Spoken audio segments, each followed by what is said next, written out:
Hey, I'm Jana, the little sister. And I'm Jeff, her big brother. Welcome to Sibling Rivalry, a podcast about our favorite sport, baseball. This week on Sibling Rivalry Baseball, I'm starting a new support group for Dodger fans. The Diamondbacks and the Oriole fans must need a bunch of those. Now let's get some extra support with some SRBB headlines. The NFL has set harsh penalties for canceled games caused by unvaccinated players. Unlike last season, no accommodations will be made if a game cannot be rescheduled within the 18-week schedule due to an outbreak among a team's unvaccinated players. The team will also forfeit the game, and neither team will be paid for that week's game, among other penalties. The NFL will also fine unvaccinated players $14,650 for every violation of COVID protocols. The NFL cannot mandate vaccinations for the players. The NFL is at about 80% vaccination rate. The Milwaukee Bucks are the NBA champion. They're second in franchise history and first since 1971 when Lou Alcindor and Oscar Robertson led the team to the first one. Giannis Antetokounmpo, the Finals MVP, led the Bucks to a 4-2 series victory over the Phoenix Suns. The 2020 Summer Olympics in Tokyo is underway a year late. The games were canceled last year due to the COVID-19 pandemic. There are no spectators in the stands as Japan has closed down its country due to concerns of COVID spread. So far, the United States has earned 19 medals, with 8 of those being gold. The Cleveland Baseball Club, which announced before the season this would be their last as the Indians, a name they've carried since 1915, has announced their new name will be the Guardians, after the statues on the Hope Memorial Bridge. The new name will take effect at the end of the 2021 season and be the 5th name in team history. So I guess instead of Cleveland Rocks, it'll be more like Cleveland Guards. Cleveland Guard. No. You can find these and past week's headlines on our website, siblingrivalrybb.com. Remember to rate and subscribe wherever you listen, and tell a friend to listen to the Sibling Rivalry Baseball Podcast. We love our listeners. We want you to download and listen to the podcast and share it with others. We just ask you to acknowledge Sibling Rivalry Baseball Podcast as the source of the material. Please do not, except with our express written permission, distribute or commercially misuse the content. We are rapidly approaching the MLB trade deadline that happens at 1 o'clock, I think actually noon Alaskan time on Friday, 4 p.m. Eastern time. While at recording time, there's not been any major blockbusters. Sometimes those wait till the very end. Maybe something's happening right now that we don't know about as this airs. But I realize that the biggest job that the MLB writers, the social media team, everybody has that are part of like the MLB.com group and all is not to tell you the truth about what's happening necessarily, but to hype things up to make it act like this is the greatest thing ever to happen. Because we know from the All-Star game wasn't all that great overall. A couple moments here or there. But for the most part, it read better than it looked. And that's what's going on here with the trade deadline, or at this point. I think so far the biggest, Nelson Cruz was a pretty big name, but I would say probably the biggest trade I've seen up to date would be Adam Frazier, in my opinion. Yeah, I would agree with that. I think Adam Frazier to the Padres is a big one. And also, I think a lot of people are scratching their heads because it's like, where is he going to play? Because you have Jake Cronenworth, who plays second and should play second. He shouldn't be sitting the bench. But then it's like, well, you could put him at first base, but you have Eric Hosmer. He hasn't had a great year. So does he go to the bench? Or does he get traded? I have heard that. Oh. The Padres seemingly are in on everybody. Yeah, they are. Anyone named, it doesn't matter what, it could be you, and they want you to be Well, I may be pitching team for the Dodgers coming up, in Arizona because they're so depleted that I might get to do that. So once I've made my MLB debut, I might very well have a shot at playing for the Dregs in a trade. I mean, why would the Dodgers keep me? Well, unless you were phenomenal and you did a great job. But if you go to the Dregs, you have a good game, you get the hubcap. Dodgers don't have that. I thought you only got the hubcap if you hit a home run. Well, okay, well, maybe. I guess, though, I could get a shot at hitting a home run. You could, but yeah, the Padres are the security guard at what's American. No, that's here. I was going to say American Furniture, whatever that American Insurance, whatever that field is in Milwaukee, the security guard there. Oh, no, their mascot that goes down the slide. Oh, is he on the trade block too, potentially? He might be on the trade block. And the Padres are interested. In the day when the Padres had the chicken, that might have been quite a trade. But now, now they don't have anything. Sit in the fryer? Yeah. Well, what's weird is that the Padres are in on everybody. But then I also saw another story that said that they're actually trying to also cut some payroll to avoid the competitive balance tax. Huh. Which I think they're going to be over anyway. Right. But if you want to get a top of the line, you want to get Max Scherzer.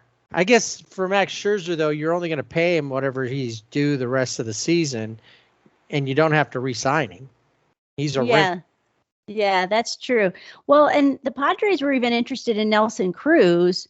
And we're like, why would they be interested in Nelson Cruz? He's a DH. Well, at the All-Star game, he was out there in the infield, taking some balls at second, shortstop, I think maybe third. And that was the Padres like, oh, maybe he could play, in the infield. But again, I'm thinking, what do the Padres need in the infield? Because in Little League, when they say, okay, go out to the position you want to play. And, some people, there'd just be one in one spot, or everybody thinks they want to play first base or second base or something. So you got a line of guys who all want to play second base. So essentially, that's what they're doing. Between first and second, maybe third, you figure you've got Manny Machado at third base, Tatis at short, Frazier or Cronenworth at second. Cronenworth can play first, so you could kick Cosmer to the curb. I think he's, if not this year, he's done next year as far as his contract. So I don't know. They're this year's, we want it all and we want it now.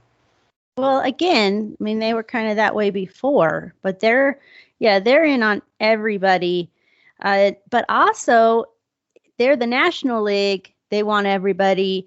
Tampa Bay wants everybody. They're interested in Max Scherzer, which I think everyone is interested in Max Scherzer, Chris Bryant, and Kyle Gibson. Right. So which they're is interested funny because everywhere. they seem to be like, we can do it with bare minimum, yet Nelson Cruz is a Ray now. Yeah. Well, and the Tampa Bay, when they traded for Nelson Cruz, they assume the $5.1 million remaining in his $13 million salary. And the Rays were 26th among the 30 teams in payroll with $68.3 million. So now they're just like, let's just get everybody. They cleared out. They traded like Adames earlier on and all that. And they got rid of Rich Hill. Yep. He went to the Mets. So I did see, as you were talking about how everything is hyped up. And of course, on Dodger Twitter, there are people that have put Max Scherzer in a Dodgers uniform and they make it look official until one of them said, according to major sources instead of sources, Max Scherzer has been traded. All the major sauces, spaghetti. Marinara. My favorite at Chick-fil-A is Polynesian sauce. That's my favorite. Polynesian sauce. Is that kind of teriyaki-like or? It's kind of a sweet and sour. It's really good on with the Syrupy? lemonade and and the Chick-fil-A. You said Anyway, it's good in lemonade? no. No, on the nuggets while I drink my lemonade. On the nuggets. Well, so it's a mixture. It mixes in with the lemonade, okay, I guess, right? When you wash it down. Now, speaking of Max Scherzer, he has a no trade clause. However, it has been reported that he is open to waiving that. He is interested in a West Coast team, so I heard that is, and of the course, Dodgers. the Padres said, "Oh, he's coming to us because we're a West Coast team." That's it. If I'm Max Scherzer, I'm thinking San Francisco then, if not the Dodgers. Yeah. But why would you go to that crowd unless you're just going to be there for, the rest of the season and then you're going to move on? Yeah. If I'm him, I'm even looking like I have a great spot open for me with the Dodgers because they really need me. They really do. Look how good they are overall. They no longer have the second best record in baseball. We'll talk more about standings in that and around the league, but they're still up there and they're still in a good spot. And I think they're still one of the tops at Vegas. The odds are still in their favor, apparently, in this season's Hunger Games. Yeah. We didn't mention a former Dodger, a beloved former Dodger, Jocelyn. He was, signed a deal with the Cubs, 1-year deal, got traded to the Braves. And since he's been with the Braves, he's played in 9 games. He's 10 for 37. He has 2 home runs. Ronald Acuna Jr. had the torn ACL. He had surgery. He's out for the season, so it was a good pickup for the Braves. And Jocelyn being Jocelyn, he fits right in. He hit his home run. Panda was waiting for him for the the hug and the dugout. So I'm surprised that Jocelyn. Right, well, I guess Kike would have been more the guy to do this, but have his own panda head too, to have a double panda hug. Right.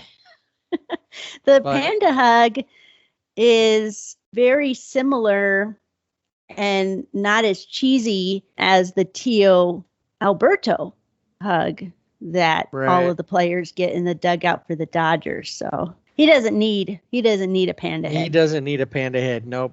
You got a Hall of Famer hug. That's right. No, the Cubs are selling. So they're aren't the Rays another team that we're looking at Chris Bryant as well? Yes.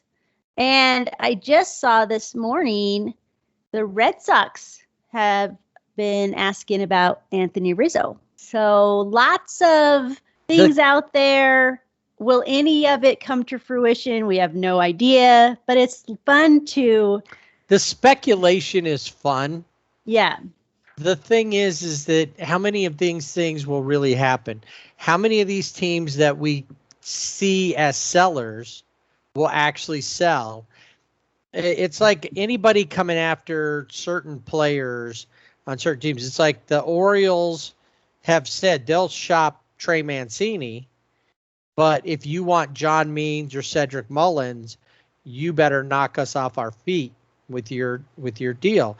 And on some of these teams, the Pirates are holding on to Ke'Bryan Hayes because they're still trying to rebuild. If you trade off all of these pieces, then what are you rebuilding with? Unless you're getting really high-end prospects in return. So it'll be interesting to see if most of these come to fruition. Obviously, you can go to, The Athletic, to MLB.com and read all these 5 trades we think should happen. But there's always the why it won't. Yes. Why it won't? This team won't give him up. Or why it won't? Because he'll veto the trade. Or I believe that Max Scherzer will probably definitely go. Trey Turner, another one from the Nationals, he keeps coming up. But I see him more connected to the Mariners for some reason. And the Mariners are in a spot to be buyers.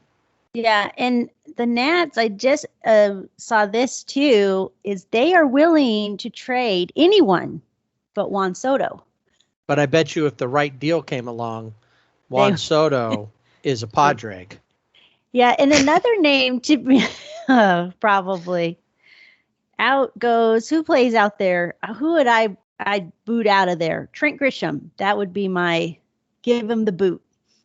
I don't know that I would trade. I mean, Grisham and who? You need a big bouquet of players. Yeah. For Juan Soto. Well, another guy, a center fielder, is Byron Buxton, because he and the Twins, they haven't been able to come to an agreement on an extension. So will he be on the trade block and, will they look for him to go somewhere else? Well, they're definitely, and Jose Barrios, who is also a Twin. His name's been coming up a lot. I don't know if he should be a Dodger or not. They definitely need starting pitching, and we could talk more about that in the Dodger segment. But Jose Barrios was kind of a mentor to Brusdar Graterol when he was in Minnesota, and even wanted, when we were talking about nicknames at one point, he wanted, I don't remember what Barrios' nickname was, but he wanted the same nickname because he so admires. Mm-hmm. So that would be interesting to have him there and have his mentor show up. I don't know if that would make any difference. I would rather him come to LA than go to the Padres, but I'm not sure the Padres know what to do. They want to get everybody, but they can't afford anybody. Right. And what do they do with them when they get them? Another He's guy going to play second base. Right. They all will, because they're just all going to stand there in line and take each play. They'll just step up. If the ball comes to them, they'll make the play and then go to the end of the line. The next guy will come up. Right, like drills. Yeah, that's just how they're going to play second base. They're going to have to get some kind of a rule change so the Padres can give everybody playing time. Well, another name that comes up a lot in connection to a lot of different teams is Joey Gallo. But Joey Gallo, according to the Rangers, they're not willing to part with him. And again, if they were, you're going to have to give up a lot. Kyle Gibson also. Now, Kyle Gibson, I get more than Joey Gallo. Yeah. Because Kyle Gibson still has club control. He's younger. I mean, not that Joey Gallo's not a good pickup, but Joey Gallo's not, if you just want some power at the end of the season, but I don't know that he's worth a whole lot of stuff that the Rangers want to rebuild their system. So see if somebody will bite, I guess.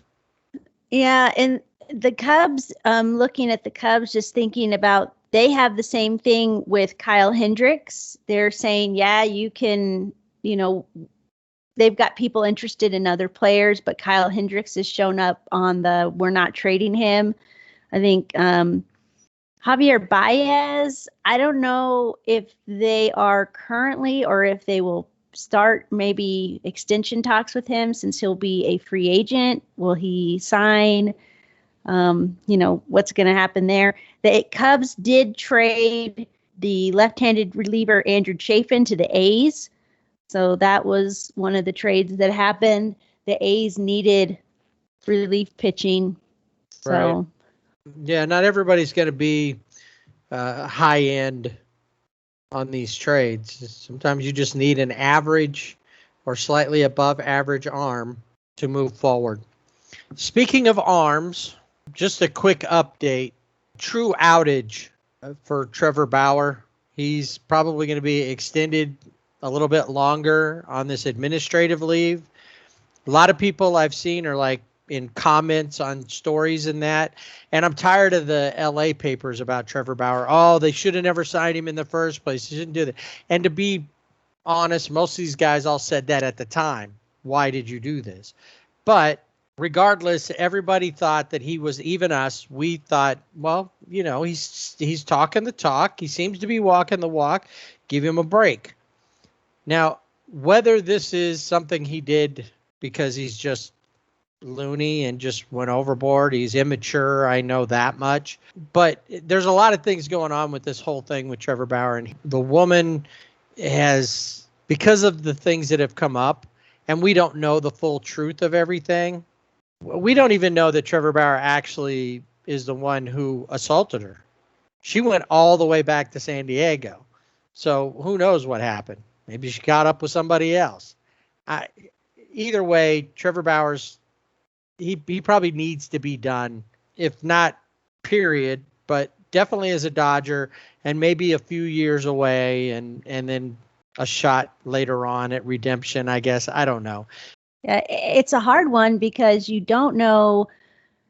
There's, as you said, there's stories with the accuser that are suspects, of motivation and what's going on there. But then you also have to think, okay, what was Bauer thinking? Why would you even open yourself up to that at all? Especially Right. in the position you're in. And I think it was the LA Times in one of the stories said that, according to people close to the clubhouse who aren't supposed to talk, Right. said that Unnamed sources. yes, unnamed sources, they don't want him back in the clubhouse. The players don't want him back. And, I could see that because, just knowing the Dodger players and, how they are, and that's not somebody that they want. They haven't said anything about it, which is probably smart. Some people are like, well, they haven't come to his defense. Well, they don't. They know as much as we know, and they don't need to come to his defense. They just need to go out and play baseball. Yeah, they're not, but they're also not condemning him. No. So, people are going to take it however they want, whatever they can do to spin the story. Bottom line is he's going to be gone a bit longer. He had his hearing, but it was due to issues. It's been continued, and it's going to take place over 3 days in August, right in the beginning of August. So next week, they'll have a couple of days, and then later, like a couple weeks later, like 2nd, 3rd, and 19th of August or something like that. So we'll know more. I think that it's just like anything. Even if you're not guilty, there's certain things it's hard to come back from. Yeah. If you're accused of certain crimes, even if you were nowhere near there, and that people automatically get in their head, that guy's this, that person's this, that lady's this. And it just doesn't go away for quite a while. Even if you're completely, we watch a lot of different crime shows. How many people were suspected of a crime that they're then exonerated of, sometimes 20 years later, but they're exonerated of, but the whole town they live in believes they're the only one that could have done it. Yeah. Yeah. Even though there's proof that they didn't do it. Right. Yeah. And this is definitely something, I think what you said earlier, maybe just taking a step back. I don't see him doing that, but I think he might be forced to do that because of the situation where he just gets his act together. We just don't know. And I'm one of those people that, okay, he's innocent until proven guilty, but I will have to say that his actions have really hurt the Dodgers, not just the name because he's associated with them, but more so because of the rotation. So now I'm like, he never needs to come back. We need to get a pitcher. I've totally changed. Like, I don't even care about what is going on with him at this point, because Right, that's his personal life. Yep. Enter Max Scherzer.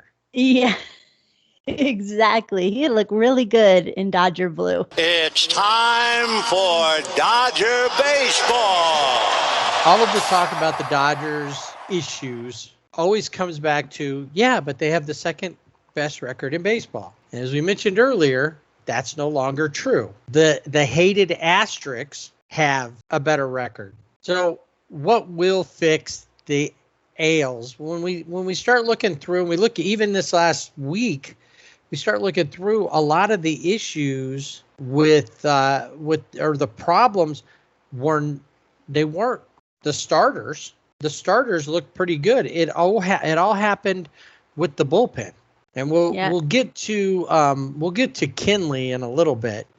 But let's take a look. What do we have? The Giants and the Rockies. So it was all National League West week, and the Dodgers were in a position to at least tie the Giants at the beginning of this series and be back in first place or part of first place since like April. But they weren't too keen on that and dropped the first one out of the box to the Giants 7-2. Max and JT both with home runs, short outings. Actually, both of the starting pitchers in that game, Tony Gonsolin didn't go very long. Kevin Gausman, who's been great for the Giants, only went about 3 innings as well. Yeah, Tony Gonsolin still coming back. I'm still not sure of what the plan is for him. They have extended his outings, but in this game, he only went 3 1/3, and he gave up 5 hits and 3 runs. Had 4 walks, which that continues to be an issue for him, and 3 strikeouts. But they're really, other than the home runs for Max and JT, there's no offense anywhere else. And I always say when Chris Taylor goes over, which he did in this game, the Dodgers are going to lose. That seems to be how it works out. Victor Gonzalez, who recently came off the IL after dealing with plantar fasciitis, he gave up 3 runs. So not a good game for the Dodgers, and not in a place that they want to be, because they really need to win these games, especially against the Giants. The Giants, they absolutely have to beat. The Padres, as I've mentioned before, I don't think that it matters if they beat them or not. Only to San Diego does it matter, because then they get to have a parade. Right. But the Giants are going about business. They're not wearing hubcaps after that. Their whole infield had been injured. Yeah. And still outplaying the Dodgers, but they're playing baseball. Yeah. And Brandon Crawford, who was All-Star this year, a shortstop, and is a good shortstop. He's on the injured list with an oblique injury. So he wasn't there. And then you have Brandon Belt, who has been on the IL for quite a while. Evan Longoria, who placed 3rd. So, yeah, you've got these guys they're banged up, and the guys off the bench are coming in and doing well. The second game, much more exciting for Dodger fans, because the Fresh Prince, Will Smith, gave us a walk-off that you called. I did. Yes. I was the prognosticator. Yeah, and it was a good one, too, because these games this was a bullpen game for the Dodgers. Josiah Gray made his debut. Now, I've heard that he goes by JoJo, but it doesn't sound right to me. And I was watching the game against the Rockies over the weekend, and they kept referring to him as JoJo. And I just thought that was kind of weird to me. That was cringe. But it is. It really is. But anyway, Josiah Gray made his debut. He pitched 4 innings. He gave up 4 hits, 4 runs, 4 earned runs, one walk, and had 7 strikeouts. So that was the first one. Alex Wood came in. He was the starting pitcher for the Dodgers, has looked really good this season. He proceeded to hit A.J. Pollock, Justin Turner, and Max Muncy. And JT had a contusion on his knee, had to leave the game early. Max Muncy got hit in the shoulder. He left the game early. A.J. Pollock was the only one that... He was the only one tough enough to stick around. Well, but the Giants announcer said he didn't get hit. He didn't even flinch. But it's because he's tougher than you think. So, not sure what that was about. I mean, when he did it, it was like, I can't believe I did that. And then he probably especially like JT is like, I thought you were my friend. You know, you just hit me. Why did you hit me? You know, I noticed in this series one thing that the Dodgers have to be unhappy about. And that was letting Jake McGee go, because Jake McGee seems to have the Dodgers number. He looks, when he's pitched against them, he's looked really good. Yeah, and I didn't understand why they let him go. He pitched really well for the Dodgers. He had played for the Rockies, and then the Dodgers picked him up. He looked really good. He looked good in the postseason. So I was like, why would you let him go? And then who picks him up? Your rival, the Giants, and he just comes into Dodger Stadium and like just brings him up. Yeah. So that one, I would think, not a good move on Andrew Friedman's part to just say, yeah, we don't need you anymore. Yep. Now, the third game, the Dodgers lose 4-2. But as you were talking about starters, Julio Urias started. He went 7 innings, which is really important for the starters to stretch out. Gave up 3 hits, 1 run, one earned run, had 1 walk and 5 strikeouts. He looked really, really good. And it's 2-1. And who comes in to save the day? Kenley Jansen. Yep. Now, here's Kenley. A lot of people have been weird about Kenley for a couple seasons now, and with good reason. But he had a pretty good first half of the season. Only blew 2 saves through everything. And then he came in here with a good shot to get another save. But not quite sure what happened with old number 74. Well, he gave up 3 runs. That's what happened. He blew the save. He blew the save, and it was awful. And I don't even know, when you're watching him pitch, you think, I think I texted you that I wanted angry Kenley. Like, he better be pissed off when he comes out on the mound. And he was not. He was like Mr. Rogers, sharing is caring. Here's, take this, get a hit. He was Oprah. You get a hit, and you get a hit, and That's you get right. a hit.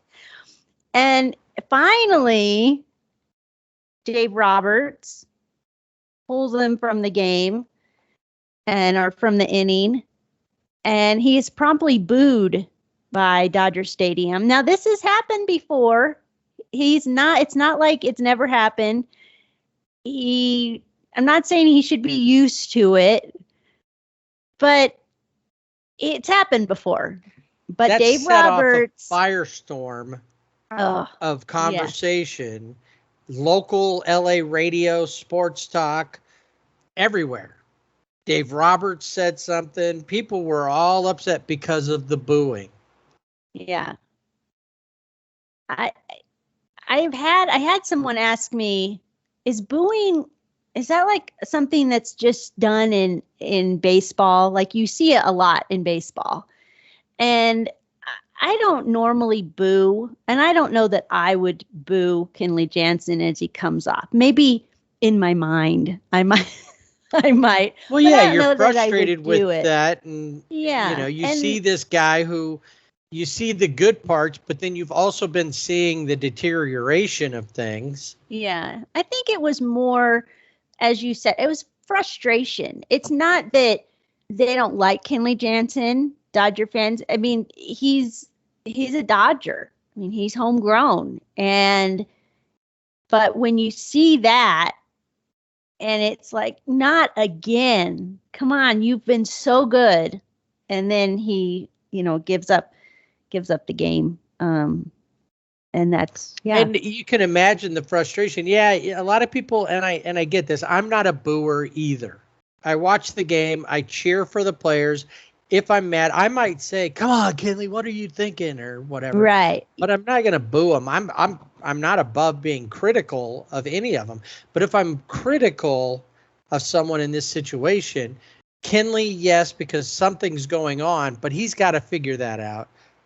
My bigger issue is, as I heard somebody on the radio call him, Dave Robots.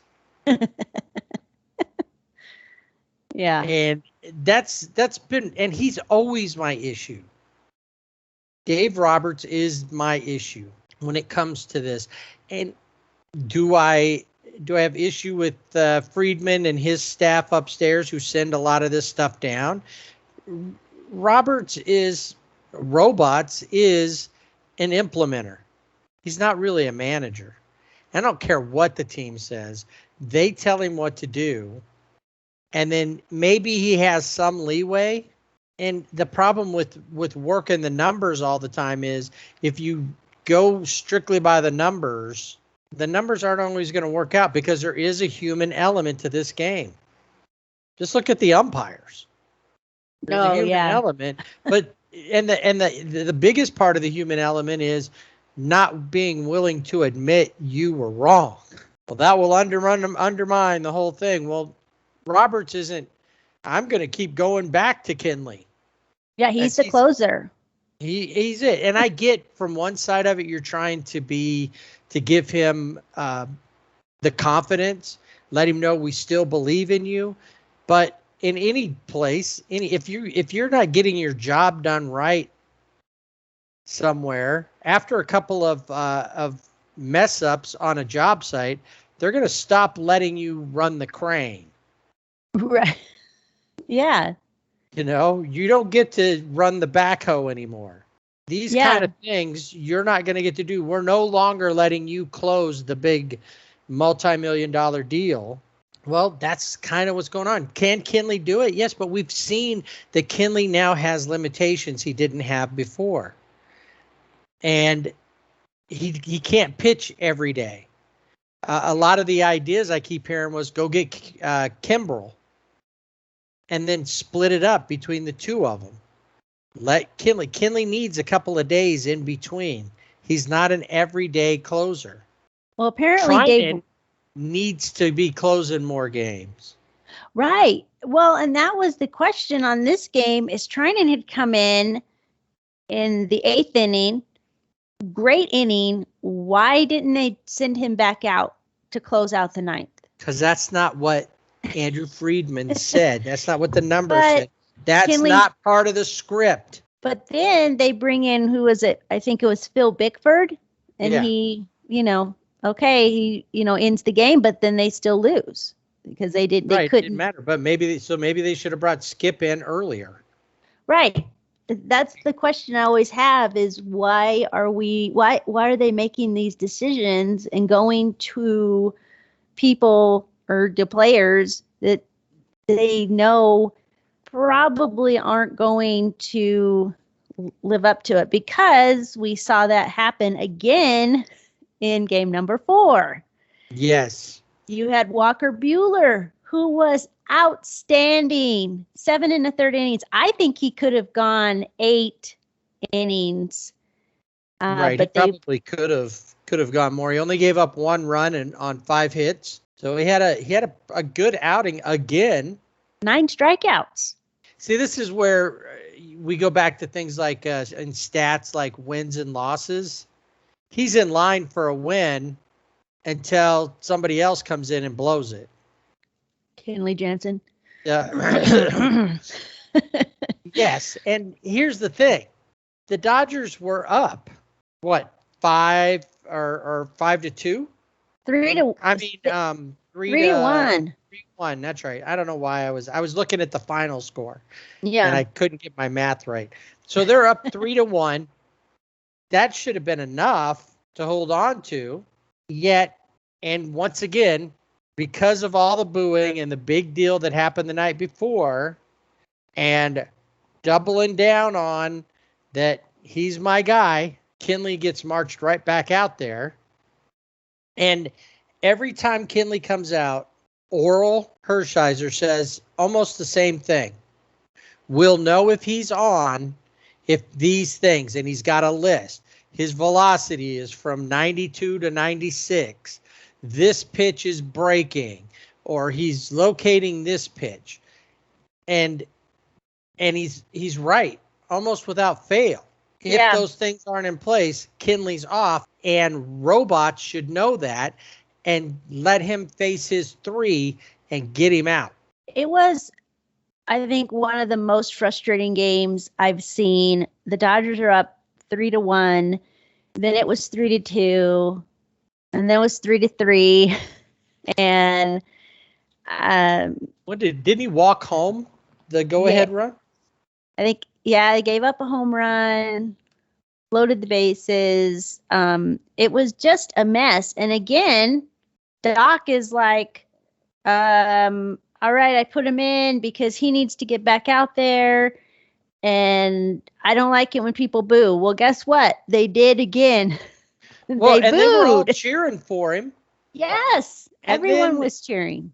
He get an out. Everybody's cheering. Next thing you know, bases are loaded. He walks in a run. Yeah. And it just... It's like this. I was thinking about, because I was thinking about music, and there's a song. I don't know how familiar you are with the group Rascal Flatts, but they have a song called What Hurts the Most. And it was like, what hurts the most? Stepping on a Lego? Yeah. But what hurts the most was being so close. Gotcha. And then their line says, and watching you walk away. But it's watching you walk in a run. Walk in a run. Give up home runs. It's what could have been. And not seeing that fight in you is what all of the Dodger fans were trying to do. Right? Yeah. It's just, I don't know why. That's like perfect. That's exactly, right that to is my the head. line. Yeah, no, that's, wow. Well, We let's need look at one bright spot in that game for sure. Will Smith with the home run and 2 RBIs. So really, CT3 led the offense in most cases, and when he didn't, they had a problem. Will Smith stepped up and probably was like number 2. Yeah, definitely for other those than two the guys. first game with Max and JT's home runs. Not everybody else. I was looking. I started looking at like runs and scoring position. What they were like 0 for 5, 3 for 8. When they lose, they're doing that. They're leaving a lot of people on base. They get through, at least with the Giants. They know they're playing the best team in baseball right now. And you would think, what have we always said? The remedy for any kind of losing streak is the Diamondbacks, the Rockies, the Orioles, the Pirates. It didn't feel like that when the Rockies came to town on game 1. It didn't feel like it. It didn't, and it went innings. Which, why are they going innings with the Rockies? But they did. And another bullpen game, I guess you could call it, because David Price is in the mix. Is he going to be a starter? Well, he went 5 2/3, which normally with the bullpen games are only about 3, maybe 4 innings to start. So he had a good starter starters type outing based on what the norm is. Yeah. 4 hits, 3 runs. Yeah, I mean, Brewster Gratterall, he had been in Oklahoma City. He still has issues with control, but he came in, he gave up 2 hits and 2 runs, pitched 2/3 of an inning. But like Phil Bickford, he gave up 2 hits, but didn't give up any runs. Alex Vesia, who has been with Oklahoma City, been back and forth because of issues with the rotation, actually looked pretty good there. And I think he maybe is feeling more comfortable with the experience that he has. CT3, 2 for 5. Cody Bellinger, who has been absolutely horrible at the plate, awful, great in the outfield. I mean, Gold Glove. But at the plate, he can't swing his way out of a paper bag. He was 2 for 3 in this game. He had a double and a triple, but guess what? He hurts his hamstring and is out of the game. Yeah, there's something going on with him this season that he is just not. He's not in it. No, he I don't needs know. some sports psychology or something. I keep seeing like was it 2019 where he keeps pulling his head out of the box every time I see him swing. When he keeps his head down, he needs to start watching Chris Taylor, because Chris Taylor's been pretty consistent hitting the ball. He needs to look at that. There's just so many little pieces that you wonder if they could get everybody back from the IL and everybody be back closer to normal. Even if Cody wasn't back to full MVP form, if he could at least get halfway there and you get that, only thing you need right now is probably a starting pitcher and a bullpen piece, I feel. Yeah, I think that's true, because you have Mookie Betts that is now on the IL. It kind of was day to day. He has a hip issue. I think it's something he's been dealing with throughout the season. Got some cortisone shots, but they finally decided to put him on the 10-day IL. And so you look, and Corey Seager, not sure when he's going to be back. It's like, oh, he's going to be back. No, he's not going to be back. Oh, he's going to Arizona. Maybe he's going to Arizona. We just don't know. Is he going to be back for the season? Don't know. You gotta wonder about that. I wonder too if it looks like he's not coming back anytime soon. We've already lost him for a whole season before.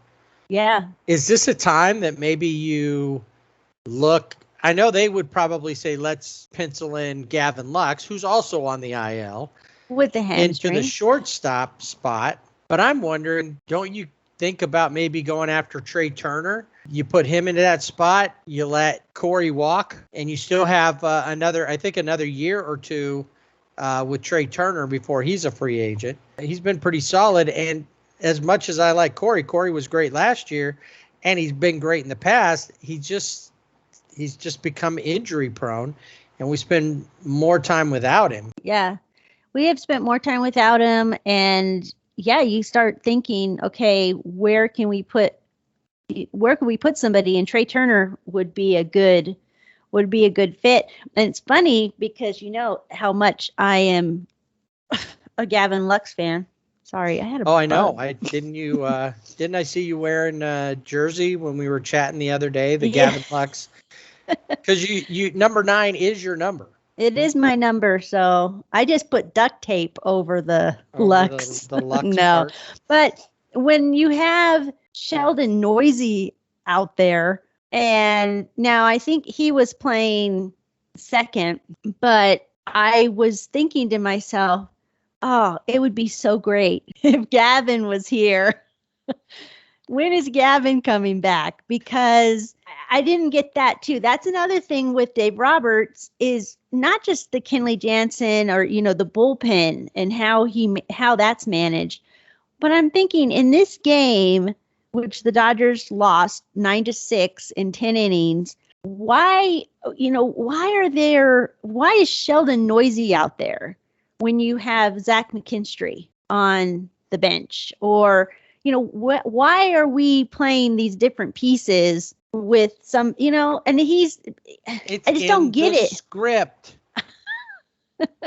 You're talking forgetting. Planet Heads language. It's in the script. Oh. Well, so yeah. the thing is, the next night, there was little to no offense. No. Especially the Rockies had almost no offense. The Dodgers had just enough offense. But there were a couple of other things that happened that makes this an overall positive game. Now, the one run that was scored was courtesy of Cuz. Hit a home run, scored the only run, the only RBI in the game, got that home run. But Tony Gonsolin started. Yes. And instead of going 3 innings or 4 innings and giving up 3 or 4 runs, he went 5 1/3. And gave up no runs, gave up 2 hits, but no runs. And we talked about his walks. In his previous start, he gave up 4 walks. This time he cut it in half, only 2 walks, and had 7 strikeouts. He looked really good. I am a big fan of the Catman. I like him. He just is, to me, he's unassuming, and he just, he's just a good player. I don't know. There's something about him that I like in a player. That he's like not flashy. Yeah. He's not flashy. And he's just, I don't know. Do I dare say he's a cool cat? I don't know. Pun intended. Yeah. All right. So he did that. A little bit of help from his friends, and then with a 1-0 lead. And my hands over my face. Cringeworthy moment for all Dodger fans yelling at their TV or in place. No, not Kenley.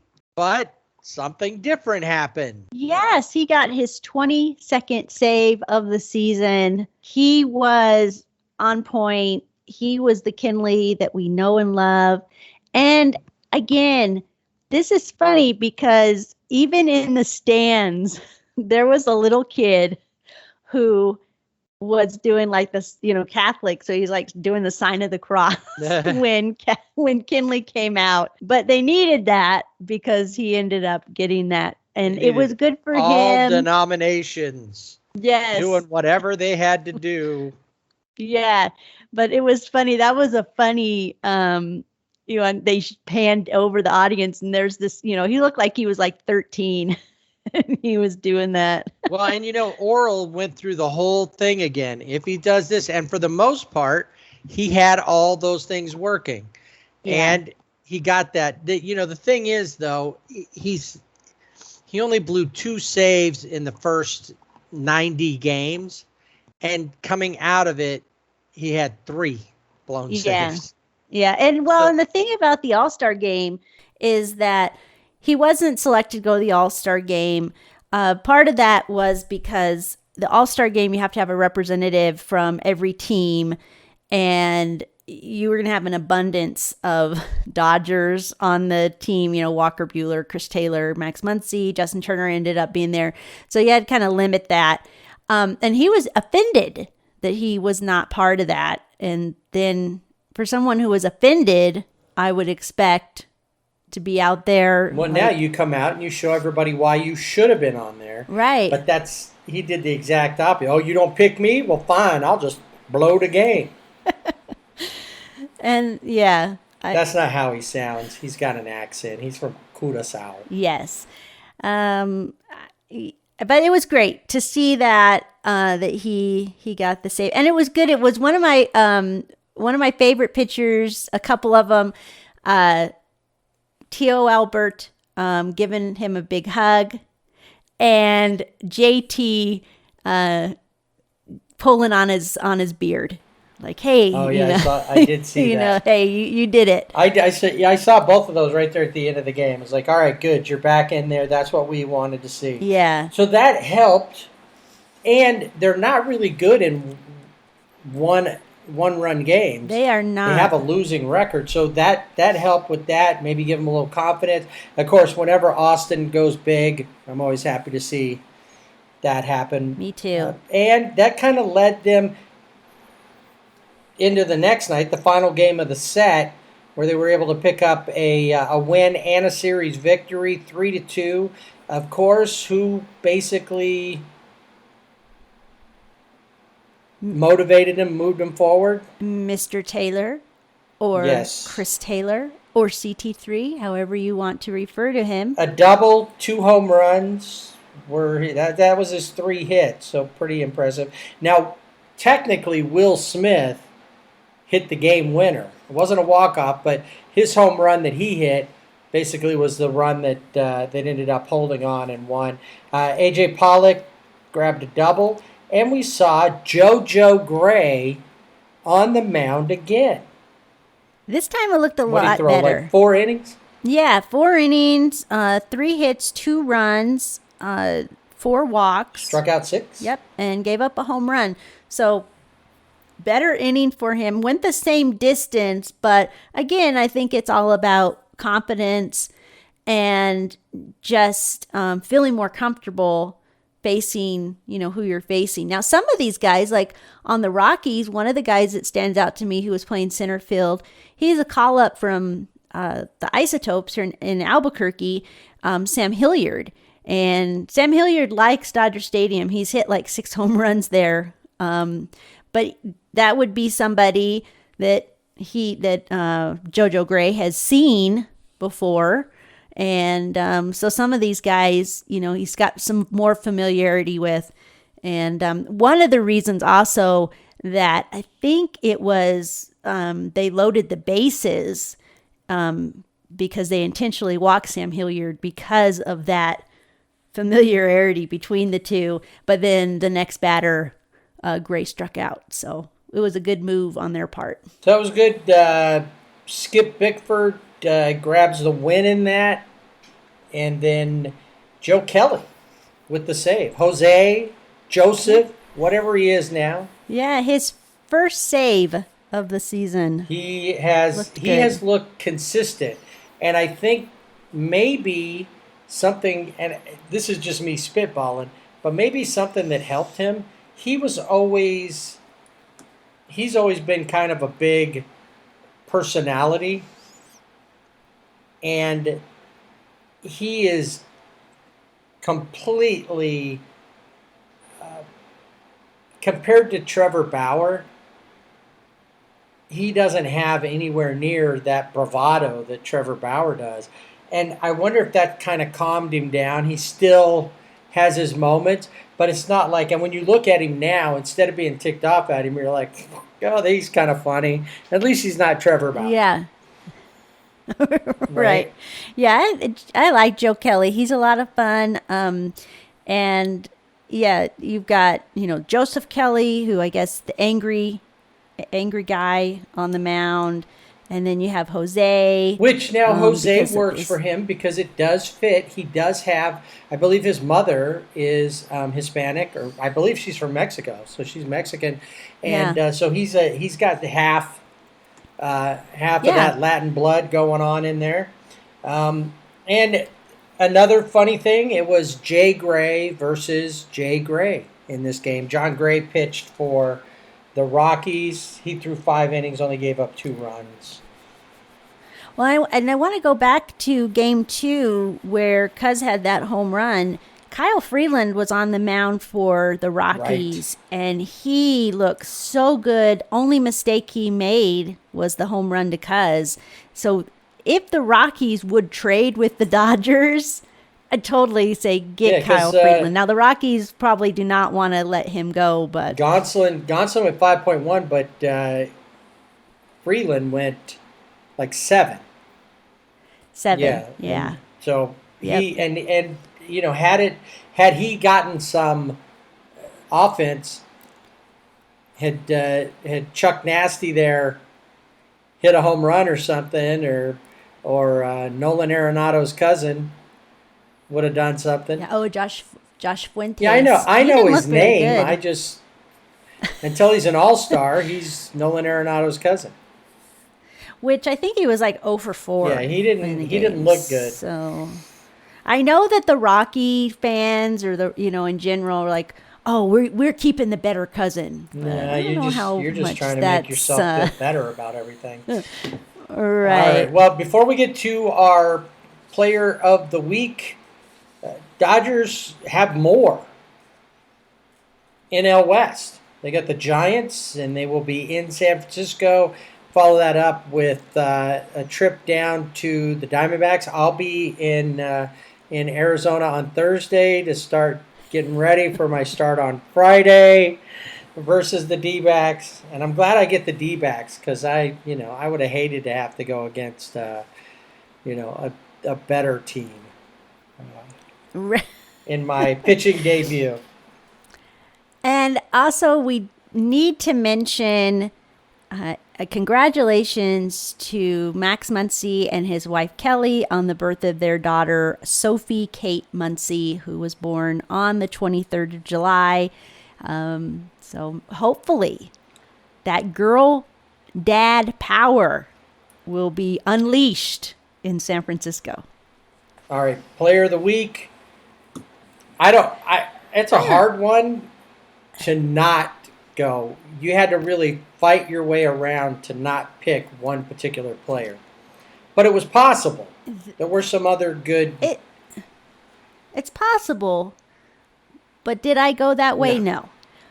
I went with the guy that I saw a great meme of a guy walking down the street with a huge backpack on his back, and that is Chris Taylor carrying the Dodgers were all the other players' heads sticking out of the... Yes, they were all in there while he trudged along. Chris Taylor, 414 batting average. Now this is something because he was 0 for 4. Remember I said he was 0 for. Dodgers lost that game, but then after that he hit in all of the other games, the 6 games that they played, 2 doubles, 5 home runs, 6 RBIs, 9 runs, 1 walk. He's just amazing. And if there is someone that the Dodgers have to sign, cannot let go, it is Chris Taylor. Yeah, he cannot be Kike. He cannot be Jocelyn. He cannot be any of those little guys like that. And honestly, you realize how much you miss those guys when you're watching Luke Raley at the plate or Zach Rex. Those guys or Sheldon Noisy killing me. Well, I don't need to say much more other than he's doing all that while playing shortstop. He's an all-star in the outfield. With the Dodgers, he's been playing second base, and then, of course, he moved to shortstop because Lux went to the IL as well, and he's been on top of that. So I also went with CT3 as my player of the week. And we weren't alone. We'll talk about that later.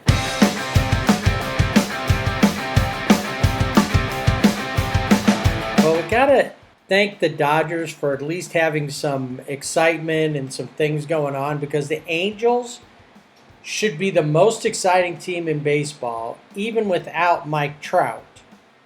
And we'll talk a little bit more about Mike Trout coming up because he's still not back.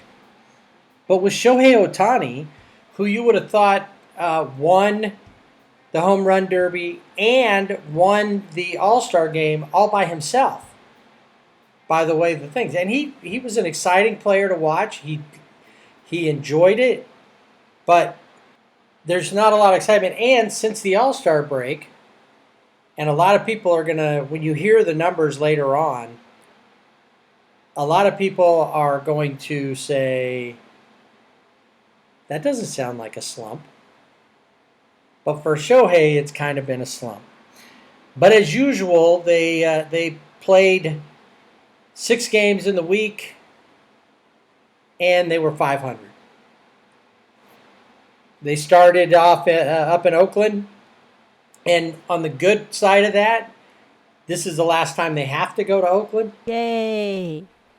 Unfortunately, to go back to the Dodgers, the Giants are done at Dodger Stadium, so the Dodgers will have to finish up whatever's left in San Francisco. So he went up there, and pretty standard. The A's are a good team. Matt Olson is truly an all-star, and has really, and they've got other guys, Matt Chapman, the corners there. Those guys both contribute a lot. So it's not surprising. However, we have finally seen the full reemergence of David Fletcher back to his every week I'm the MVP mode, or could be. He went for 2 for 3 in that game. Shohei pitched in the loss 4-1. But once again, here's the thing that we're seeing with the Angels as well in a lot of cases. Shohei threw 6 innings, gave up no runs, 3 hits. Angels lost 4-1. Yeah, he had 8 strikeouts in that game. But it's the bullpen. The bullpens are the problem for both these teams. And both teams have enough offense that they should be able to overcome these things. The next day was a day game, 6-0.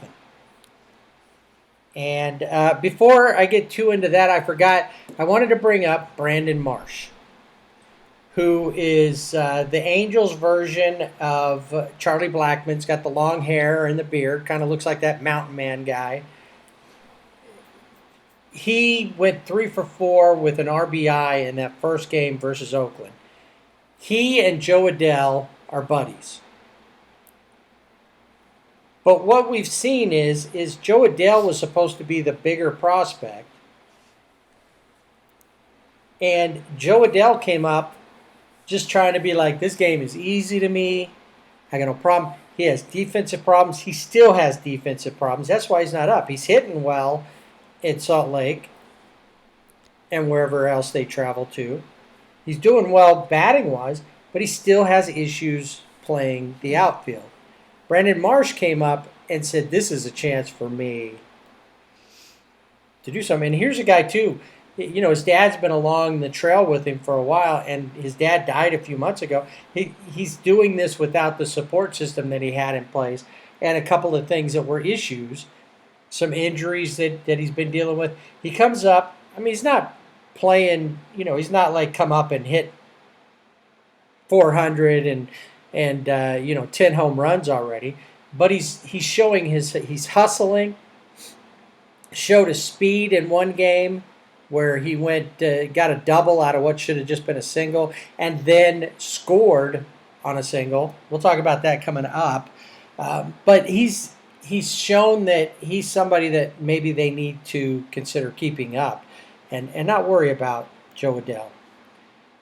So in the day game, the next day, they lose it 6-0.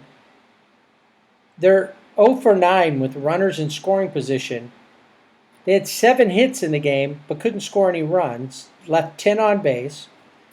They had to deal with Matt Olson and Jeff Fletcher, who writes for the Orange County Register, said he was about Ramon Laureano, who always seems to have the Angels number.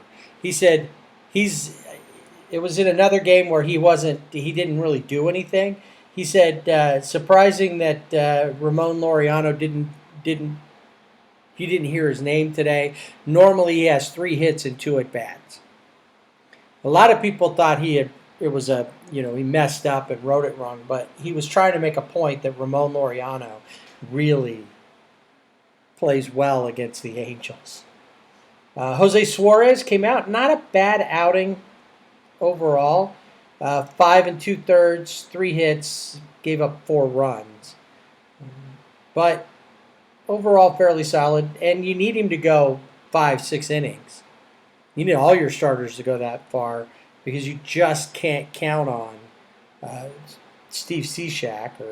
Well, and I was going to say Steve Cishek in the first game against Oakland, he came in after Shohei, and you don't normally see this. You see like a third of an inning, 2/3. He had 0. Like nobody. It was bad. It was 1 hit, 3 runs, 3 earned runs, 2 walks, gave up a home run. 0 innings pitched. You don't see that very often, and he has that honor. Yes. Unfortunately. Yeah, that's his thing. So, like in any situation, where do you want to go after you have a tough outing? You want to go to Minnesota. Yeah. That's what I always think. If I need a break, I just need to get away, I'm going to Minnesota. And if I went there and I was there and the Angels were playing the Twins, I'd still probably go to Paisley Park and go through Prince's museum before I went to the game. That'd be cool. Yeah. I don't do that. SRBB road trip. Yeah, I'm all up for that. We got a lot of road trips scheduled. Yep. Question is, will we ever make it to any of them? Just what the doctor ordered. Not a lot of offense, but they got the W. Took a 3-2 win in that first game. Andrew Haney looked really good. Haven't mentioned his name in a while. 7 innings pitched. 4 hits, 2 runs, and 7 Ks was his line. They only left 3 on base. And they were 2 for 6 with runners in scoring position. So that's a .333 batting average. Jose Iglesias, 2 for 3 with 2 doubles. But the hero of the night drove in all 3 runs. He's got 1 hit, which was a home run. That would be Jack Mayfield, or Captain Jack, as they call him on the air. He grabbed that and propelled them to a win. Game 2, a decent game overall. Alex Cobb, 7 innings. So 2 nights in a row you had deep outing. He gave up 7 hits, only 2 runs. It was Raisel Iglesias who was the problem there and blew the save. Normally not an issue. He's really looks so good. And I want to mention Alex Cobb has also come up in some trade rumors. Will the Angels trade him somewhere, and what would they get in return? Would it be to their benefit? No, I don't think so, because he's, It wouldn't be to their benefit if they can get something good in return. They need good pitching in return. Right. So. And the problem is that they have pitching down. Reed Detmers had a great first outing in Salt Lake City. What's his name? Sam Bachman, who they just drafted, he signed with them already. So he's not going to be continuing on at Miami of Ohio. So they need major league ready pitching. So in that game, good start there, but once again, the bullpen let them down.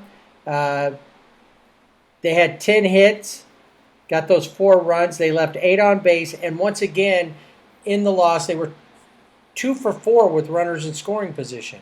So they're not getting. They scored some, but Captain Jack,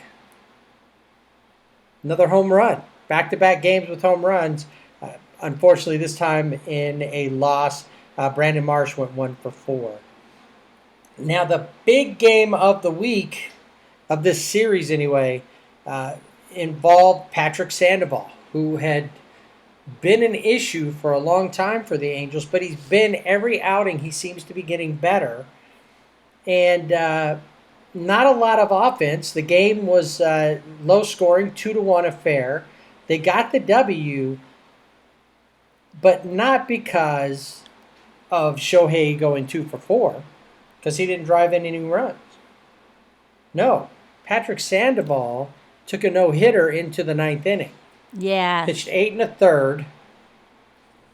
And if not for Brent Rooker and his double, Patrick Sandoval probably gets not only the complete game, but the no-hitter.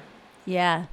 He's Unfortunately, so close. He was right there, 2 outs away, and then Iglesias comes in. They took him out after Madden came out. He wanted to stay in. He was like, you could see it. He wanted to finish what he started. Iglesias comes in, inherited that runner, Rooker, promptly gives up a double to Josh Donaldson, allowing the inherited runner to score. But luckily, that was it. That was the first run for them, and Sandoval ends up going 8 2/3, 1 hit, 1 run, because that Rooker was attributed to him, even though Iglesias was to blame. 13 Ks, and he beat Jose Barrios that night. Yeah, I have a question for you. If you're the manager and you go out to the mound to take, your intention is to take, in this case, Sandoval out, but he gives you a good case of like, listen, I gave up that hit, but I know I can do it. Do you let him stay in there? Or he only needed 1 more out. Right. So that's... I would have, unless there was something I saw that I know about that pitcher. It's like we were talking about Kinley. That they know that Oral Hershiser every night can say, well, if he's doing this, this, and this, it's almost obligatory now that he says that. If I saw something in Sandoval that made me believe he wasn't gonna be able to do it, I would have given him the shot.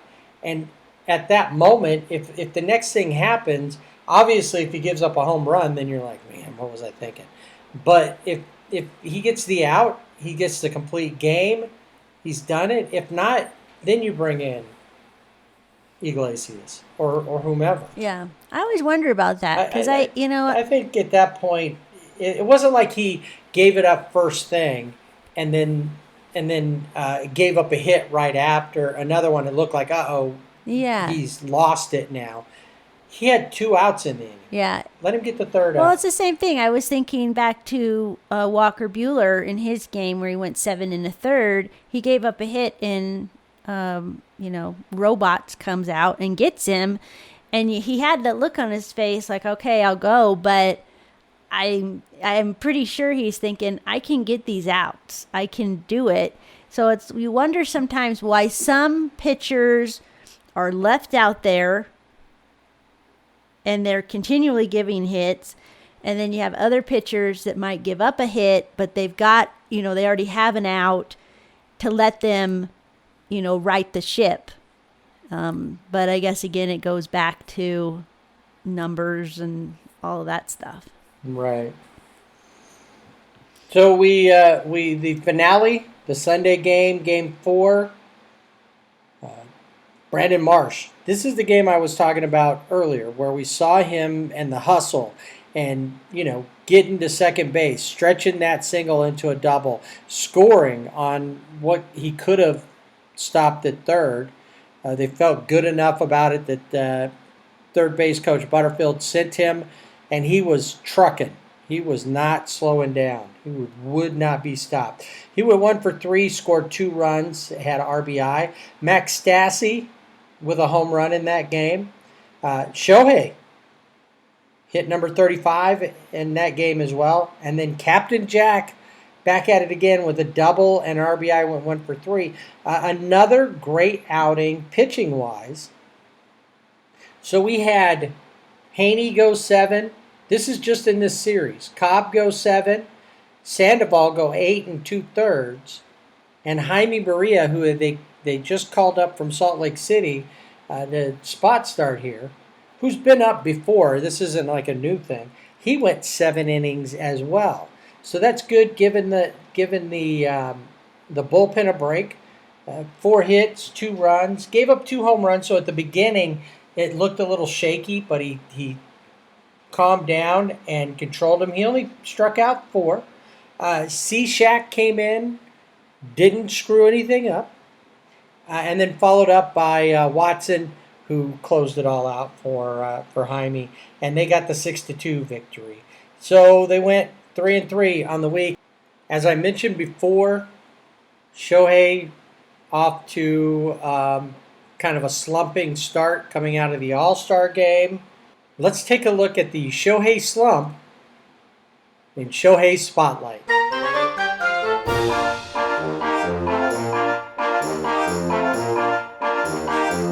So since the All-Star game, you don't hear his name as often, but he's not really doing that bad. He's been 5 for 18 with a 278 batting average. If you're slumping, and he hit his 35th home run during the week. It's the one home run he hit, but he still leads Major League Baseball. He had 3 doubles, 1 RBI, which was that home run. He struck out 9 times. Did pitch 1 game where he struck out 8 opposing batters. Gave up 1 walk, gave up no runs, and 3 hits. So that's not a bad slump. And as previously reported, there was an error that during the home run derby, he got a phone call. Jared Walsh brought it over to him, and everybody said it was Mike Trout. Well, it turns out it wasn't Mike Trout. It turns out it was our buddy from the Dodgers, Teoberto, La Máquina, the machine. Albert Pujols gave his old buddy Shohei a call to root him on in the home run derby. That was pretty cool. I'm sure that Shohei will pick it up. He still looks, he's got the basics going, and he'll go on another tear. He's having a good time. Maybe he just needs a little bit of a break. I know they gave him a day off. I know that he pitched versus the Rockies this week, and we'll talk about that next week on Shohei Spotlight.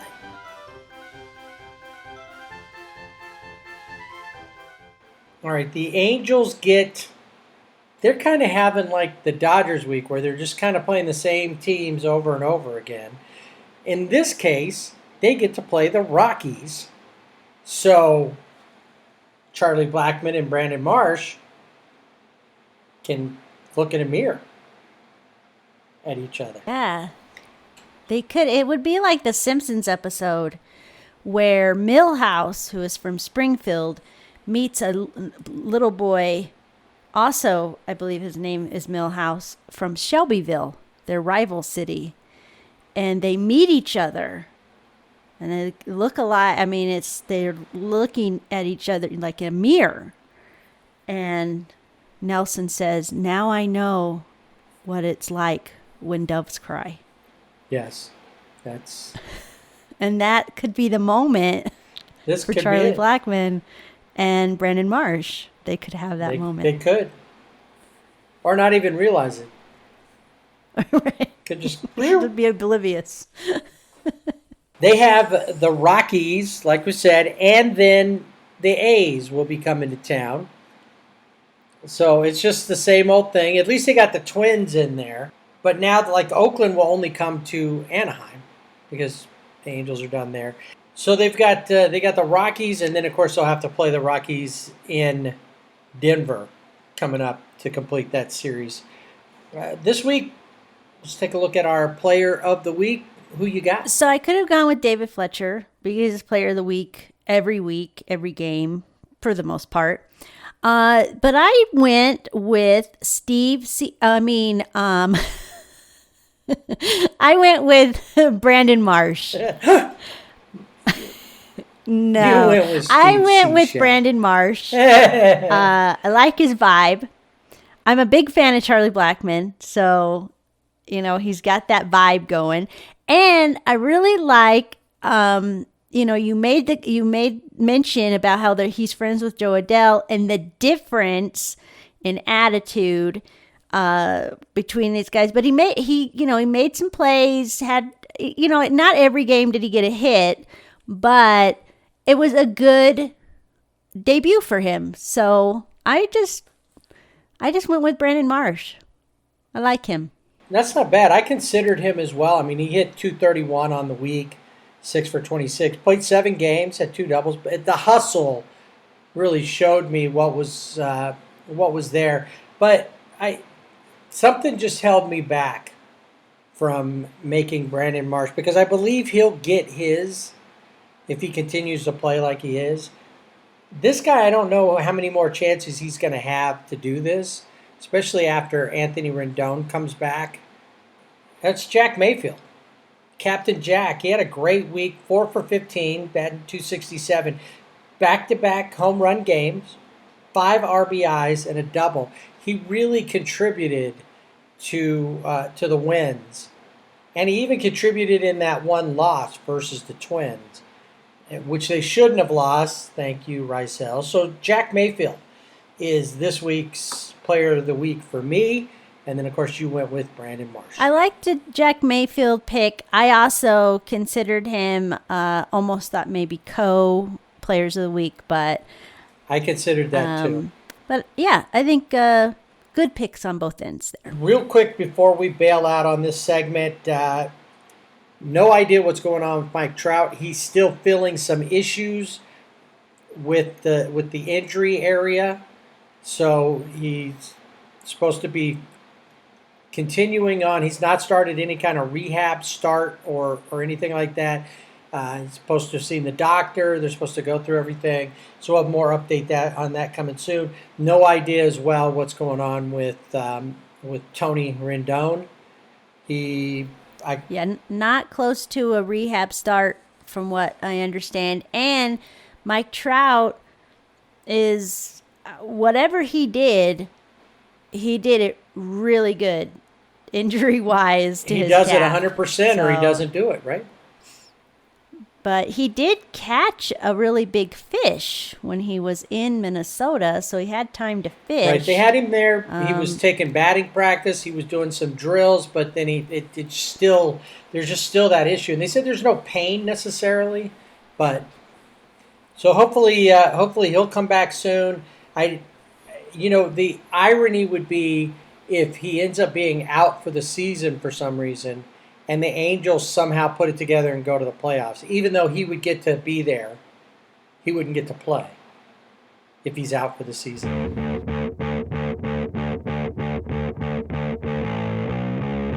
All right, rev up your engines. Time for a spin around the ATL. And as always, we start off with the MLB Players of the Week. One of them might sound familiar. The other one might sound more familiar. And not because they've won it before, but because we, as Dodger fans, are very familiar with both. Chris Taylor, no surprise there, is the NL Player of the Week. Again, awesome week. Carried the Dodgers, 5 home runs, 6 RBIs, 2 doubles, 9 runs. Just great. But the AL Player of the Week, our favorite, Kike Hernandez, who plays for the Boston Red Sox. This is his first time with this honor of Player of the Week. And he was 10 for 25, 400 batting average, 4 doubles, a triple, 3 home runs, 3 walks, 9 RBIs, 8 runs. He played, and in that time, very much like Chris Taylor, he played in the outfield, he played in the infield. He was all over the place, and defensively, and of course doing it offensively too. So good for him. I think he's one of those players that the more he moves around, that one spot is fine for a little bit, but I think he kind of gets bored. Yeah. Oh, I'm the everyday second baseman? I don't know. Right. Yeah, I think so. His teammate broke up a no-hitter the other day versus the Yankees in another Dodger, Alex Verdugo. Yeah. Yes, sometimes. Broke up that. And the Red Sox came back to beat the Yankees after being almost no-hit. Well, and Alex Verdugo, also a fan, when they were playing in Yankee Stadium, a Yankees fan hit him in the back with a baseball while he was standing out there in the outfield, and he did not have kind words for that fan. We can't say those words on the podcast, but yeah, we could. But now this is the part that gets me too, thinking of the Red Sox. Here's this fan, I guess more thinking of the Asterisks. They cheated, still have the World Series title. And this guy, who was stupid, should not have thrown a baseball, is banned from ever attending a Major League Baseball game. Now, how? Everywhere. Everywhere. He can't sneak in at Dodger Stadium.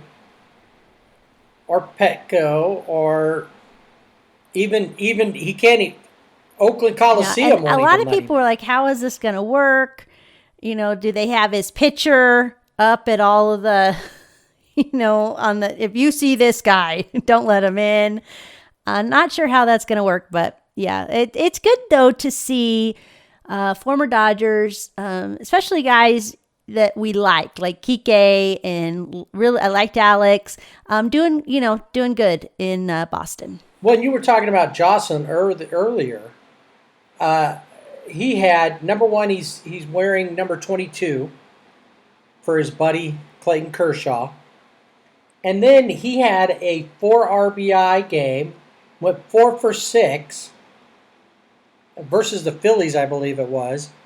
So a team that they're competing with to get into the possible playoffs, because the East, whoever gets in from the East will have to have won the division there. But he had a great start there. And I heard his name pop up in more trade rumors. I have too. He just seems to be everywhere. A lot of Dodger fans want him back in LA. I would like to see him. I think I'd rather have Kike, though. Yeah. And it's just because it's the versatility. But I like Jocelyn. Yeah. A good feel-good story for around the league, we'll throw this out there, is Drew Robinson. We talked about Drew. He was an outfielder for the Sacramento River Cats, the AAA team for the Giants. He lost an eye during a attempted suicide, and he's really his story is amazing. If you don't know it, just Google Drew Robinson. Really feels that he is in a position to help people. He has decided to retire from playing baseball, but he is now joining the San Francisco front office as a mental health advocate. And I think that's great because I'd say a lot of professions, but I would just say across the board, we don't, we kind of shy away from mental health, and having it at the forefront, I think, is good. So good. Yeah. It's always been there. And in fact, you talked about the Olympics. Simone Biles, she said she wasn't injured, but there was just something else going on. Wonder if that wasn't something and we saw Naomi Osaka pull out of Wimbledon and another tournament, as I recall, all because of her anxieties and all that. We didn't see that. People were afraid to come out with those things. Part of me is old school and says, tough it out. This is what you chose to do. These are the things that go with it. I don't know what caused it, but I think it's good that even if you don't know if it's truly a mental thing, whatever's going on with you, if you feel comfortable to go to someplace like Drew Robinson, who's gone through it, who's the person? You got a drug problem, you go talk to somebody who's a former addict. They've been there. I can't tell you. I've never done it. So that's and it's good of the Giants to do that and to give him someplace to go. Now, on the downside, a not so feel-good story, especially with all the stuff we've been talking about with Trevor Bauer, we do need to mention Starlin Castro of the Nationals, who has been put on leave for domestic violence. The team said they really didn't know anything about it, or what they did know, it didn't fit in with. They felt that he was in a good spot, and as soon as it came out, both Dave Martinez was appalled by what happened, and then Mike Rizzo, the GM, said he's never playing for us again. That is one thing that people are looking for from the Dodgers, to say, even if he didn't do it, he's cast a bad light on our organization. And we don't know what happened, what's in major league contracts. So if there's a morals clause or something. But anyway, Starlin Castro is going through something similar. His, I think, was more connected to, something that he did with a family member versus this he said, she said thing going on with Trevor Bauer. All right. So right now, as I mentioned earlier in the podcast, that the Dodgers no longer have the second best record in baseball. They have fallen off. The standings kind of the same as they've been. Houston, the Asterix are still leading the West. Oakland is 5 games back. They can't seem to beat the Asterix. Boston and Tampa Bay kind of been flip-flopping with first in the East. Boston's been playing tough. They're playing a lot better than anybody thought they would. And right now it looks like the White Sox are about to run away with the Central because Cleveland just is not rocking. No. They're not even guarding anything at this point. No. They're not. Well, and even the other name, they're not avenging anything. It's just not working out for them. They're not. They didn't eat the spiders. They haven't spun a web to catch any victories. No. In there. In the National League, the East, we were just talking about them. Philadelphia finally got over the 500 mark. For the most part, only the Mets have been above 500 for the bulk of the season. They still, they're 3.5 games up on the Phillies. The Braves are 2 games under 500, and they're the next closest at 5 out.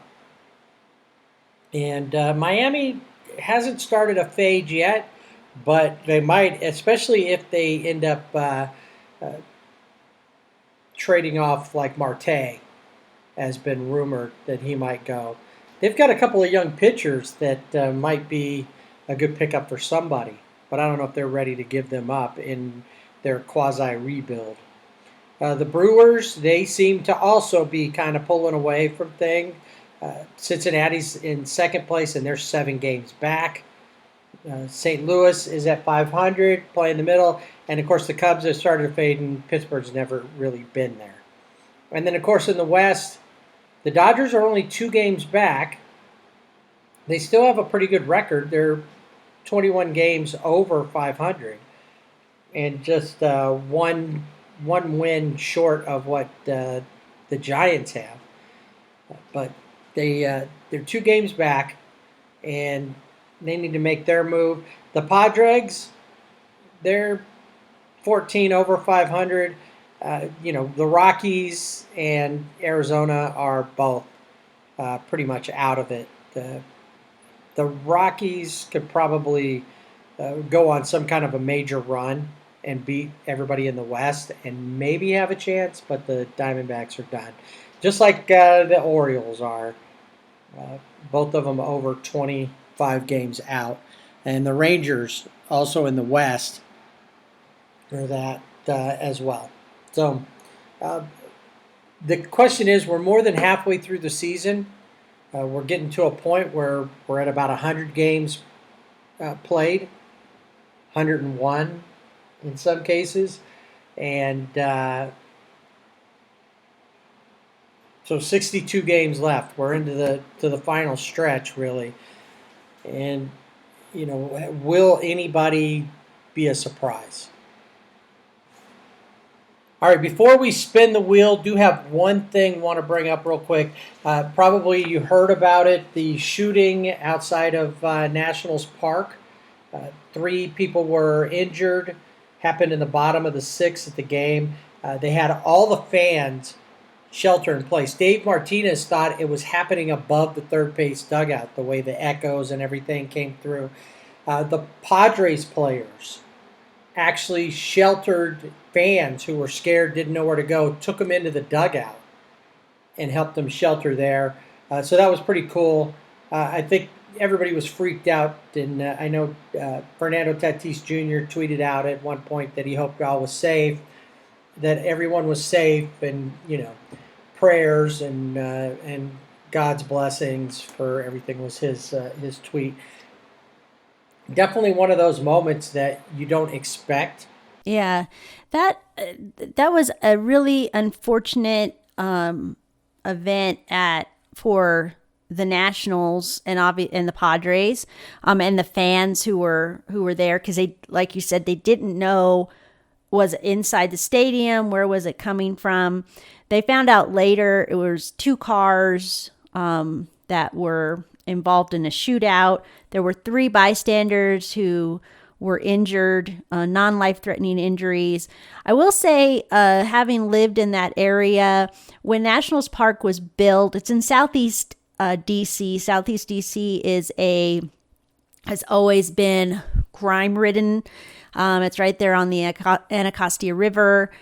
And they really wanted to bring that neighborhood and that section of DC up, and the Navy Yards are there, and they thought, okay, we're going to really get this going. They have like the National Harbor, and it just never panned out. Part of the problem too is, the recession was during that time, and so it's unfortunate that this happened, and we also can blame it on the crime has skyrocketed in all of major cities. So don't want to see it at a baseball game or anywhere, but glad that everybody was okay. It wasn't about the game. It wasn't the Nationals Park wasn't a target. No. It wasn't about baseball. It's time to spin the wheel of IL.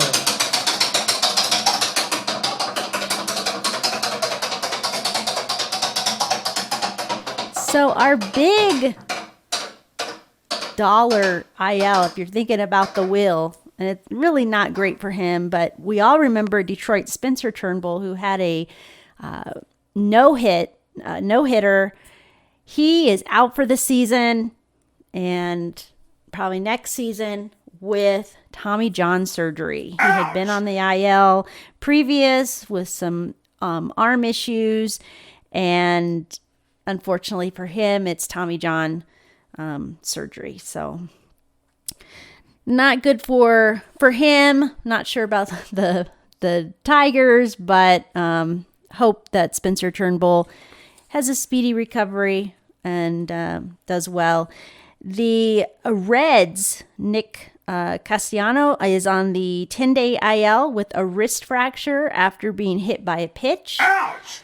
He has, I think, started maybe doing some light baseball activities. But that's a blow for the Reds right there. Right, he and Winker have been the driving force for that team. Yeah, they've been it. So hopefully that heals up. And then Shane Bieber. We mentioned Shane Bieber before had been on the 10-day IL, has been moved to the 60-day IL with a shoulder injury. Ouch! Having issues. Danny Duffy of the Royals, he's been named in some trades. Hear his name a lot. He is on the 10-day IL with a left flexor strain. Ouch! And then Trevor Rogers of the Marlins, also named in, his name's popping up in trades. He's on the 10-day IL with lower back spasms. Ouch! Taylor Rogers of the Twins, which isn't that his brother? I think it is, but I don't know. I'll have to look that up. Anyway, of the Twins, he has a left middle finger strain, and he is on the I don't know if that was from pitching or if he just was flipping people off. You're right. Jacob deGrom, who we have not mentioned, is on the 10-day IL with a sore forearm. Francisco Lindor, can you guess what his injury might be? Is it something to do with his side? Yes, you are correct. He has an oblique injury. Ouch! So he's on the IL. Max Scherzer, triceps, he's day to day, but he has thrown off the mound. So looks like he probably will not end up on the IL. And I do want to mention Christian Yelich. This is breaking news. Christian Yelich, who is fully vaccinated, but also, as we know, if you're fully vaccinated, doesn't mean that you won't get COVID. It just means your body will respond to it a lot differently. He does have COVID. He has tested positive for COVID, and he is now on the 10-day COVID list. So he is out, which has got to be for the Brewers really frustrating because he was out for, I think, almost 2 months with back issues. He was out, he came back, he was back on the IL, and now he's got COVID. So not looking good there for the Brewers, but I'm sure they're doing well enough in the standings. I don't think it's going to hurt them to have him not play for those 10 days. And to set the record for you there, Tyler and Taylor Rogers, twin brothers. Oh, all right. So I was on to something there. I thought, I just didn't see them and look at their pictures. But they're both on the IL. So I don't know if they had a trip planned. And well, they're twins. And they, yeah. So when one gets injured, the other one automatically is injured. That's true. I didn't think about it that way. But that is our will of the IL. Ouch!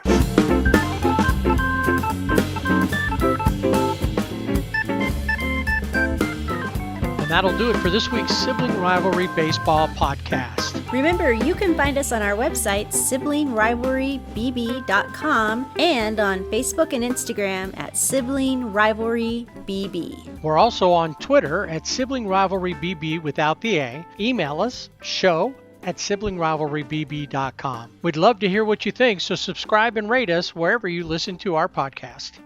Next week on SRBB, was Jeff's pitching debut a success? I'm looking for Josh Fields to give me some tips.